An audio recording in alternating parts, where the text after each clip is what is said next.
It's the I'm Only Serious News Network. Spooktacular, scary, eerie, Halloween special episode. With Yamahan, John Smarmy,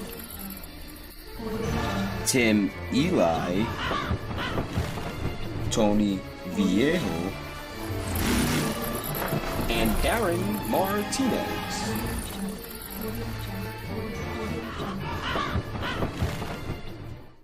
Good evening, everybody. Ned here, filling in for the I'm Only Serious news team. Thank heavens, folks, for the congressional aides who worked out a deal this past week to get us all back to working in this nation. Yeah, now if they can only run for elected office, replacing those frauds that they work for, maybe then we can start down the road to getting America working again. If there's one good thing, folks, to come from this all shut down, is that we now realize we don't need you sons of bitches in office anymore. Hell no. Pompous and arrogant, most definitely they are. But as for smarts of any kind, we'd be better off allowing them kids at a round table discussing the AT&T commercials run things here. In fact, why don't we bring back the furloughed workers and then furlough Congress? That would be a perfect start to our new USA. And speaking of the furloughed workers, they's all getting paid for being off. Yeah, think how those sons of bitches who had to work through that furloughed time feel now. They don't get that paid vacation. Speaking of Washington, the state of Washington has just adopted rules for the recreational sales of marijuana. That's right. It is now legal to possess up to an ounce of Lady Jane for any adult over 21. Just like in Colorado. Folks, I haven't bought an ounce since I was a teenager. In fact, anybody I know who buys an ounce of weed splits it up in 8 pieces. They become a dealer. But Pennsylvania better hurry up if we want to still make it in the top 5 illegal states in the nation. Come on, cracker please. Church down in Delaware County, folks, the Alden Union Church, a so-called non-denominational congregation, has kicked out the local chapter of the Cub Scouts and the Boy Scouts. Troop number 2 have been there for 93 years. And the reason? Because they're letting gay children come into the Scouts nowadays. The not-so-Reverend Paul Thompson stated, "We believe homosexuality is a sin." Yeah. Of course, they haven't moved to kick out all the sons of bitches who are liars, you know, breaking commandments, fornicators, and adulterers. And of course, those responsible for decorating the church too. Well, the fall foliage season's upon us, everybody. People going out taking them scenic rides. It's time of year, though. While you're looking up, the deers are running in front of you. In fact, Pennsylvania leads the nation in highway deaths from deer accidents. However, West Virginia has a better odds of having them there accidents, 1 in 38. So let's do our part and hit them roads, folks, and them deer. Get our stats up better.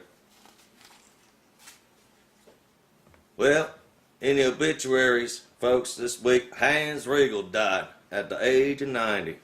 Now, you might not know who he was, but you've eaten some of his goodies. Them there gummy bears, he's the one who invented them. In fact, that's what killed him too. Choking on him. Choking on him. I guess it's true. Sometimes you bite the bear and sometimes the bear bites you. And the ongoing story of the 9-year-old brat who flew to Vegas, he's now got his parents in court over counseling. Smarmy himself is going to be on that case as of next week, interviewing some of the neighbors and finding out what the hell's going on and how they take care of their brats up there in Minnesota. In local news, folks, it looks like the priest who was just arrested and ready to be charged and tried for molesting a child is getting off the hook because the only witness, the victim in the case, recently had a drug overdose. I guess it goes to show his prayers are still being answered. But speaking of sharks, we got more on this about sharks in Penn's Landing. Even Mayor Nutter Butter Peanut Butter said, "What the hell going on at Penn Landing?" We'll find out from our own Tim Eli. Tim. Thank you, Dan.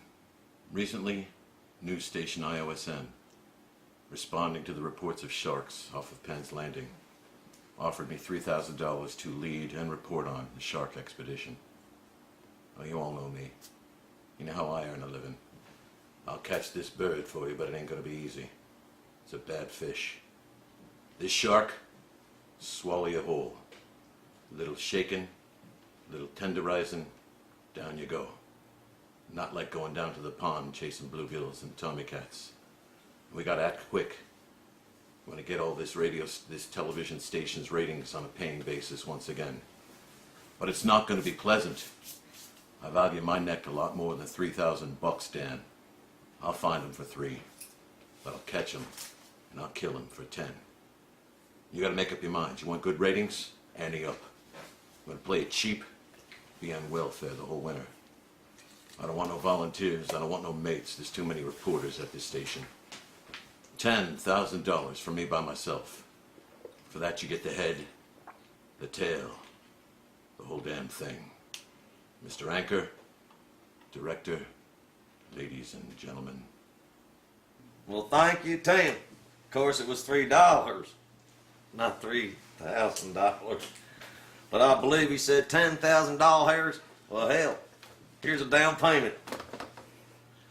But going from local news, folks, we're going to go to the local news with our correspondent from the Bay of Pigs itself, Juan Cuba. Juan. Dan, you must be a rapist, because you always take it away. Hey folks, Smarmy here. Decided to dress up here at work. I'm just that kind of coworker. Anyways, our segment producer complained to the management last week that our segments have gone too long, so I need to keep this under 2 minutes. And the reason why he's obsessed with 2 minutes is because having conversations with his girlfriend, she says he always does 2 minutes. But that's a different show for a different time. Let's get into the news. A restaurant in Arkansas is under fire for having a billboard that says, "Obamacare, Americans' punishment for slavery years." In Arkansas, that sign is pretty much like saying, "Hey, welcome to Arkansas." Mario Lopez tears his suit, and there's a photo of him with his legs up in the air, spread, showing the hole. I just want to suck his... I can't say that on the news. Edit that out. Type of a male's voice that a female's like. Folks, let me tell you something. Smarmy gets wet. You know what I'm saying? A postal worker was fired for throwing out important mail. Folks, Smarmy returned to work this past week after the shutdown. "I throw out important mail all the time. Blah, blah, blah. My son can't eat. He needs his food stamps. That's a side check." Really? I still got my job. How did he get fired? You do the thinking. Woman gives birth to her 17th baby. And I heard that Octomon came in, and both of them did a high five with their sloppy vaginas. And finally, Crocodile Dundee star splits after 23 years of marriage. I guess he wasn't going down under. That's a hacky joke. And speaking of hacks, this hack is done. And Dan, do your talents. Thank you, Smarty. All that clam talk got me wanting some seafood. Well, in sports, folks, the Eagles have lost to the damn Cowboys. How the hell that happened, we don't know. And of course, in the 76 Sixers news, that's their damn new name since they own the Jersey Devils. They still suck, and the season's ready to start. And of course, in other Eagles news, Irving Fryer, former receiver for the Eagles, he got caught with his hand in a cookie jar. Actually, more was in the mortgage company. He and Mama Fryer, are going to be doing some hard time over there in the Bucks County, New Jersey area. Next up with sports, though, we have our weekly report on the MMA update. So let's hear it from Tony. Tony Viejo. Tony. Thanks, Dan. You know, things have gotten pretty dark recently. I was hit by a car the other day, and I found out that, well, I'm not like the rest of the human race. I'm like a select few. And there's only a few of us. And the contest is coming. so I must prepare to face off against various other immortals. Some of you may have confused these people with names like Highlander. No, those are just ones from Scotland, which I don't really understand because 2 generations of Highlander, like a lot of them have come from Scotland. What is going on there? I'm from Philadelphia, and this happened to me. So now I had to go get a sword because we can't shoot each other's heads off. We got to cut them off. Maybe I can get to lay down the rails. I don't know.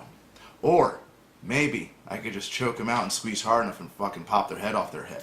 Because that's how we're going to go into this week's MMA update. UFC 166 just happened this past Saturday night, and it was a great card. For example, Gilbert Melendez and Diego Sanchez had a 3-round war. Both these fighters were haggard after the fight. Gabriel Melendez pulled out the victory in a unanimous decision. Daniel Cormier fought Roy Nelson in a 3-round epic brawl, and Daniel Cormier outclassed Roy Nelson in every step of the game, on the feet, on the ground, and due to the fact that Cain Velasquez beat the brakes off of Junior Dos Santos, actually got the technical knockout in the 5th round with only 3 minutes and 9 seconds left in the 5th round. Daniel Cormier is going to be dropping down to 205 to take a shot at John Jones. So this is going to be really interesting. I can't help but tell you guys enough that Cain Velasquez and the Junior Dos Santos fight was, again, something out of a Rocky movie. These guys were both beaten, both bloodied, and both just destroying each other. If you don't catch this fight, find it on YouTube, the internet, however you want to find it, look at it, watch it. This is what the UFC is. It was phenomenal. Coming up, UFC 167 coming up next month. We're going to have GSP versus Johnny Hendricks. The welterweight champion's finally going to face off against Johnny Hendricks. And some of you might be asking, who the heck's Johnny Hendricks? He's that guy with the beard that knocks everybody out in the welterweight division. Yeah, he's just destroying people, and you have no clue who he is. Also coming up on UFC 167 in the light heavyweight division, you're going to have Rashad Evans versus Chael Sonnen. This is going to be a great fight, if only because of the trash talking leading up to it. Because let's face it, folks, Chael Sonnen is the Ric Flair of MMA when it comes to hyping a fight. Speaking of hyping fights, this one doesn't matter. No one cares about it. But November 2nd, Bellator's having a pay-per-view with Tito Ortiz and Rampage Jackson. Like anybody gives a fuck. What is it, 2008? No, this fight's 2000 and late. Oh! I'm out of here. Thanks, Dan. Thank you, Tony. And now, more for movies that you want to cuddle up with this October Halloween season. We're going to hear from our very own Darren Martinez, the expert on the movies. Darren? Thanks, Dan. Hunchback Darren, that is. Okay. So Halloween approaches. This is our Halloween episode. And we've got some horror movies to recommend. These are films that I recommend you go out and see during the month of Halloween. Everyone's got their horror films that they want to check out. These are mine. It's my top 3. All right, no specific order. My top 3 films. First one I'm going to say is The Fly. The Fly. It's not really surrounding Halloween per se, but it's scary as shit. Because when Jeff Goldblum comes out and when he starts mutating into the actual fly, these are images that will be burned into your skull forever for the rest of your life. Dan, these are things that I think of. These are things that I've been thinking of since I was a kid. That fly coming through my window. Scary. Second film I want to recommend is not The Fly 2. Second film I want to recommend is It's a Great Pumpkin, Charlie Brown. The reason why I want to recommend that is because it's a classic. And it's a film that makes you feel like a kid again. And I think it's probably like 20 minutes long. But you can throw it on and just relax. It's a relaxing film. It's got that relaxing score and music that takes you back to your youth. So that's the second film. And the third one, one of the films I think everyone's going to check out for Halloween is Halloween. Because it's Halloween, and you watch Halloween on Halloween. That's the reason why it was created. It was created to be an anthology that told different stories. Something if you didn't know that, guys. It's true. But Dan, those are the things that I like to do. I also like to dress up and trick or treat. And I know you're thinking, Dan, I'm 31 years old, I shouldn't be trick or treating. But I pretend I have a kid with me. And I usually stand behind random strangers' kids. That's how you get it done, folks. So, what I recommend you do this Halloween is watch The Fly. Because I give it 3 wigs and a thumbs up. Dan? Trick or treat. Thank you, Darren, and we'll be sure to watch them scary movies. Next up, Tony Viejo with Mindless Thoughts. Tony? Thanks, Dan. You're creeping me out, old lady. Alright. This week on my Mindless Misled Thoughts, I'm going to talk to you about lifestyle changes. Anytime someone starts doing something different with their life, they start working out, and it's only for the positive, when they start working out, eating right, going to school, or doing all these great things for themselves, they call it a lifestyle change. Oh, John stopped drinking and started working out and going to the gym. He's made a great lifestyle change. Or Betty's recently gone back to school and she's going to be a nurse. She's made a great lifestyle change. It's only for the positive. They never use these things for the negative. Think about it. If, for example, I were to lose my home, my car, and my job, and I decide to become an alcoholic and boot black tar heroin, no one's going to call that a lifestyle change. They're just going to say, hey, Tony really fell off. That's all they're going to say. So, I'm sick and tired of the phrases, call things for what they are. Not everything's a lifestyle change. And if everything is a lifestyle change, then call everything a lifestyle change. For example, if Sarah decides to go out and have miscellaneous sex with miscellaneous partners and use abortion as birth control, that's her lifestyle change. She's a prostitute. She's a whore. That's what she is. However, if she decides to raise all the kids on her own with the husband she's married, she's Mormon because she has 17 freaking kids in Utah. Fuck. Anyway, that's my mindless misled thought for this week. Thank you. Thank you, Tony. And well, that about wraps it up for us here at iOS News for this week, folks. Remember, when you're out there getting that candy, if they give you an apple, give it back. Just make sure you're halfway down the street before you return it. Join us next time when the iOS News team of Tim, Tony, Smarmy, and our very new Mark Leepo will be joining us. Come back and see us all then. So what's my future for Halloween looking like in that there ball of yours, lady? What the hell?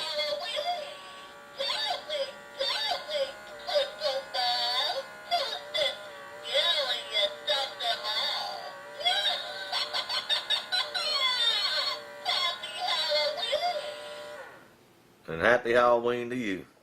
Good night, everybody.